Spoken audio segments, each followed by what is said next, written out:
جب آپ اللہ کا ذکر کر رہے ہوتے ہیں نا، تو جس طرح آپ کے وجود کی غذا ہے روٹی، کھانا، پانی، ہوا، صحت، سانس، یہ آپ کے وجود کو زندہ رکھتی ہے، تو ایک روح کی غذا ہے۔ روح کی غذا ہے رب کریم کا ذکر، اللہ کی یاد۔ ہمارے ہاں زیادہ تر یہ ہوتا ہے کہ اللہ کا ذکر تو کیا جاتا ہے تو اس طرح کیا جاتا ہے جیسے طوطے نے کوئی لفظ رٹ لیے ہیں تو اب وہ بیان کر رہا ہے نا، ہماد رکھو اللہ کے ذکر میں دلوں کا چین ہے۔ تو بعض لوگ کہتے ہیں میں تو بڑی تسبیح پڑھتا ہوں پھر بھی بے سکون رہتا ہوں،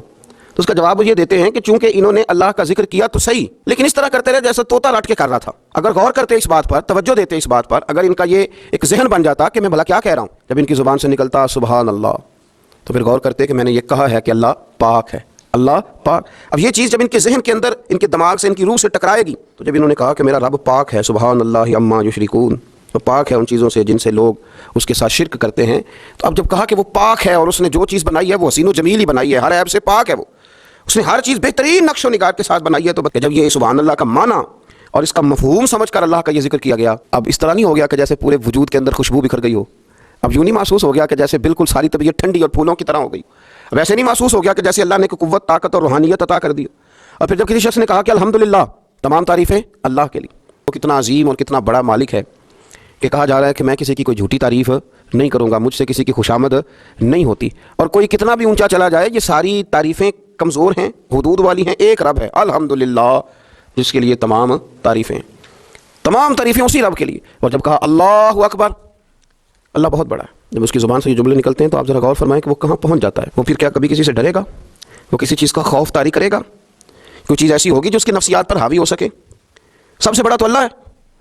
تو وہ کبھی بھی کسی بڑے آدمی کے رعب کا شکار نہیں ہوگا، وہ کبھی کسی کی دولت، کسی کا اقتدار، کسی کی قوت اور کسی کی ظاہری طور پر تھوڑی بہت چمک اسے خیرہ نہیں کر سکے گی، اس لیے کہ وہ جانتا ہے کہ اکبر صرف اللہ ہی ہے۔ تو اب اس کے اندر بہت بڑی طاقت آئے گی، بہت بڑی ہمت آئے گی، وہ بہت زیادہ اپنے آپ کو قوت والا محسوس کرے گا۔ تو یہ جب تھوڑا سا غور کرتا ہے کہ میں کیا کہہ رہا ہوں، میری زبان سے کیا نکل رہا ہے، تو پھر یہ ذکر الہی اس کو ٹھنڈک دیتا ہے، پھر اس کو سکون دیتا ہے، پھر اس کو قوت ملتی ہے۔ یہ بخاری مسلم کی حدیث ہے، نبی پاک صلی اللہ علیہ وسلم نے فرمایا اس کی مثال جو رب کا ذکر کرے اور اس کی مثال جو اللہ کا ذکر نہ کرے، مثل الحی والمیت، ان لوگوں کی مثال کی طرح ہے جو زندہ اور مردہ ہوتے ہیں۔ وہ ذکر کرنے والا زندہ ہے، ذکر کرنے والا زندہ ہے، اور ذکر نہ کرنے والا ہواؤں میں اڑ رہا ہے، کروڑوں روپے اس کی جیب میں پڑے ہوئے ہیں، لاکھوں کا سرمایہ ہے، بہت سارے لوگ جانتے ہیں، وہ محسوس کرتا ہے کہ بڑا جانا پہچانا جاتا ہوں، بڑا سمجھا سکھایا جاتا ہوں، بڑے لوگ میرے نام سے آگاہ ہیں، شعوری طور پر میں ایک بڑا آدمی ہوں، لیکن ہے مردہ۔ زندہ وہ ہے جس کا مسلح آباد ہے، زندہ وہ ہے جس کی زبان اللہ کو یاد کرتی ہے، زندہ وہ ہے جس کا کبھی کبھی دل کرتا ہے کہ آج قرآن شریف کھول لوں، زندہ تو وہ ہے جس کی طبیعت چاہتی ہے کہ یار آج لاؤ نا تسبیح، تھوڑا سا درود و سلام اپنے محبوب پہ پڑھوں، زندہ تو وہ ہے